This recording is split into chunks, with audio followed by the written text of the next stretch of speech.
Hello everybody and welcome to my review of the healer who was banished from his party. He's in fact the strongest. I'm going through my backlog of anime. I sadly just didn't get the time to finish last year. And this is now the next one. So this is based off of a light novel. So this story follows the premise of a man by the name of Roust, who is a healer. Now, he is known as Roust the Ignoramus, right? He is like a weak healer. He can only do the basic healing spell, so people kind of don't like him in his party. He is called a dungeon orphan, and they use that word quite a bit. Dungeon orphan, and they still don't actually explain what a dungeon orphan is. I assume dungeon orphan means like your family died because they went and were in the dungeon. Right? That's what I assume a dungeon orphan is. So Roust is part of a party, and they fail to kill a Hydra, and after it, they kick him out. They kick Roust out of the party. He's done. He's gone. And from there, Roust is like, well, okay, and he puts up a sign saying, he's looking for party members. And a girl called Narcena shows up, and she accepts to be part of his party. And then that's where the story goes. Narcena is a martial artist, so she's doing a lot of the fighting, but she's very naive.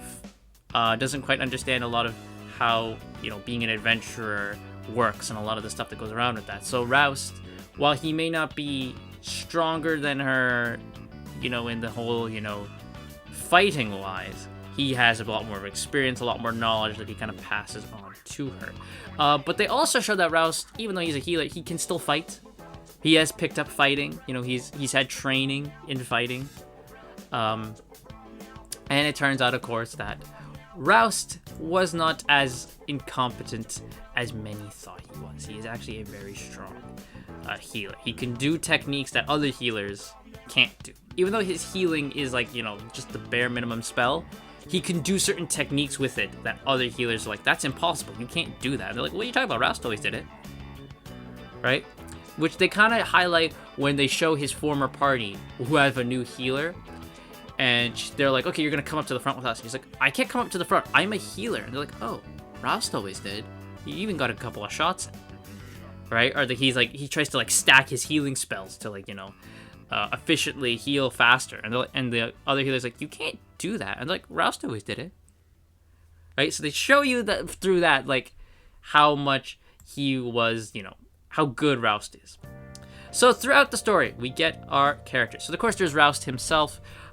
He's real good. I think Roust is a nice, fun character who he does like doubt himself a bit, and he understands, and he's a bit down with his reputation that he kind of gets, and he understands his rotten luck, that he isn't quite, as strong as he'd like to be, and he understands that people look down upon him and all that. But throughout the story, of course, as he gets his friends and all that, he gets a lot more confidence in himself and realizes just how good he is. And a lot of the people around him realize that Roust is quite good. We have Narcena, who the backstory about Narcena and why she became an adventurer is very integral to the plot. I won't spoil it, but it is very integral to the plot, and Narcena's hair color is actually integral to the plot as well, which again I won't spoil, because that becomes a very big thing about near the end of the story of the season at the very least. So Narcena, she's just we need to wrap her in bubble wrap and protect her. She's a cinnamon roll. She is too adorable. There's a lot of she's very childlike. She's very childlike. Yeah, Narcena's great. She's awesome. She is like, the sweet innocent one that hasn't been tainted by the cruelties of the world. We have Sig, who is a adventurer from the from the capital, and he is like, I guess, watching Roust. When he kind of realizes how Roust has a lot more power than, has been let on, he kind of decides, I'm gonna stick around. I'll stick around and kind of like see what's going on here, you know? That's who Sig is. You know, at first he sees Roust as like, you know, if is he a potential threat or not, but you know, as the story goes on, you know, Sig becomes a friend, you know, and sees the good that Roust is. We have Lyra, who was the replacement for Roust from his party, but Lyra, she is a kind person. You know, she's a good person. She's not as, you know, pompous and arrogant as the rest of Roust's party members were. She is a stronger healer than him, I guess, when in terms of like how efficient her spells is, because again, he can only use basic heal. He just has better techniques than all of them. But Lyra, she and Sig have a past. They were in a previous party together, so when Sig first arrived, she's like the first one to kind of notice him. Like, whoa, you're here. Which that's funny when Sig tries to be like, I do not know who you are. And she's like, yeah, okay. You look exactly the same. You're big, even the same sword that you had. You're a different person, I guess. Like, that's funny. And Lyra has a soft side to another member in Roust's former party, which they show, which is Armia. She is the mage of the party, of Roust's former party, and she's like a young girl. And it's very clear that when the other two members of the party tried to kick Roust out, they kind of bully Armia into saying Roust was the weak link. Because Armia is afraid that if she doesn't side with them, they'll mistreat her badly, like Roust. So she kind of, you know, peer pressure, doesn't want to get hurt and all this stuff. So she follows their demands, basically. And Lyra kind of takes like a big sister role to Armia. Wants to, you know, get her out of this party, really. And Armia goes through a story, a bit of a character arc in this, where she's kind of beat down and like depressed a lot for this story, right? And through Lyra, through Sig, through Roust, through Narcena, she kind of comes out and feels better about herself, right? That is Armia's story in this. And she's very nice. A nice little. She plays like a lot of like the little sister role for a lot of the people here. And actually, something that does, I guess, like, I mean, if I spoil this for you, I'm sorry, but I do have to talk about this. Margulis, and I believe it's Siberia is the name of the other member of the party. They're not in this story a lot. Like, his party is there for, like, you know, obviously the beginning bits. They can kind of introduce Lyra, show you how badly Armia is treated by this party, and show you how much better Roust is, you know, without them and all that type of stuff. But they kind of leave. Like, I think by episode 3 they're gone, and they don't come back. I mean, they're there mainly just to show you, like, you know, pure scummy people type of thing, right? But yeah, I mean, because like when you look at the poster, right, you look at the picture that's on your screen right now as I do this review, and they are like front and center. You'd think like, oh, they're like a running gag that shows up in the show, or they keep trying to like undermine Roust and like, you know, bully him and stuff like that. They're gone after episode 3. They don't come back.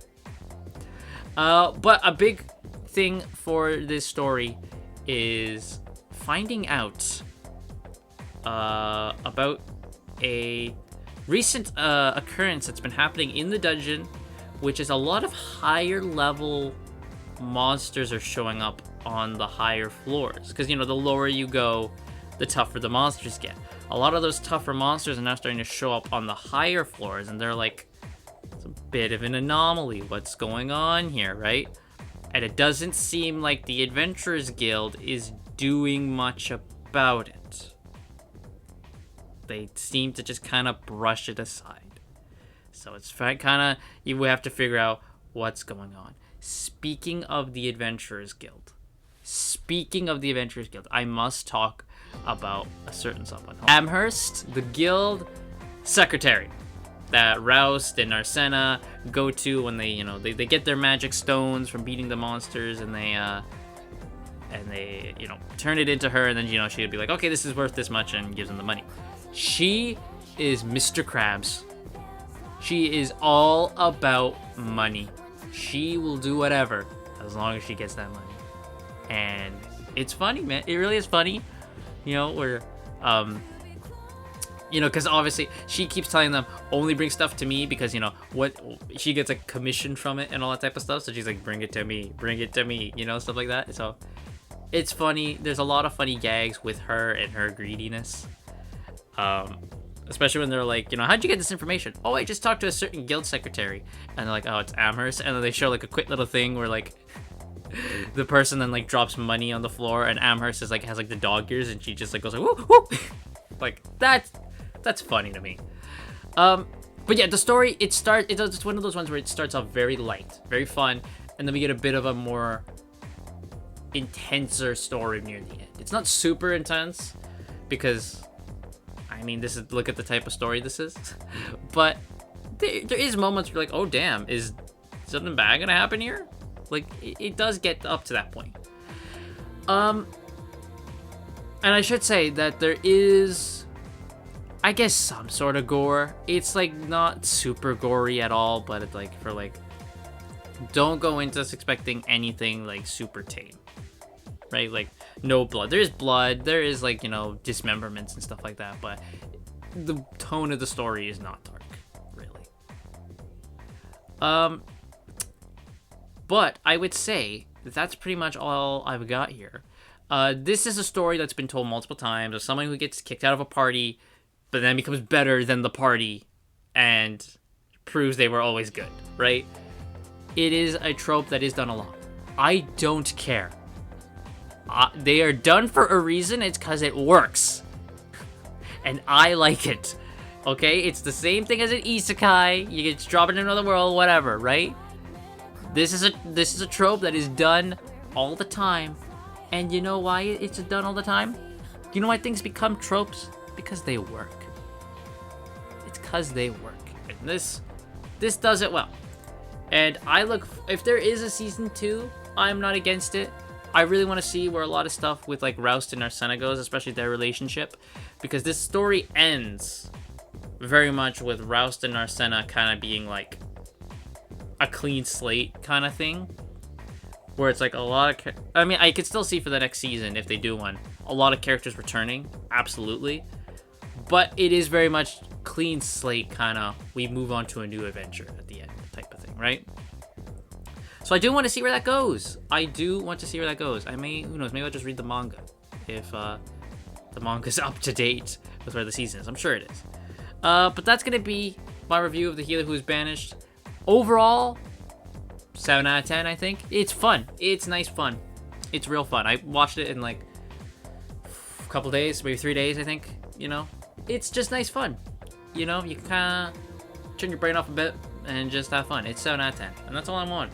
I didn't expect high cinema from this. And yeah, it's just fun. And that's what I go for anime for. Have fun. Well, that in my goonerness. So thank you all so much for listening. If you haven't checked out the show, why not? It's nice fun. It's 12 episodes, you know, the usual. It's a nice breezy watch. There you go. Thank you all so much for listening. I will see you all next time.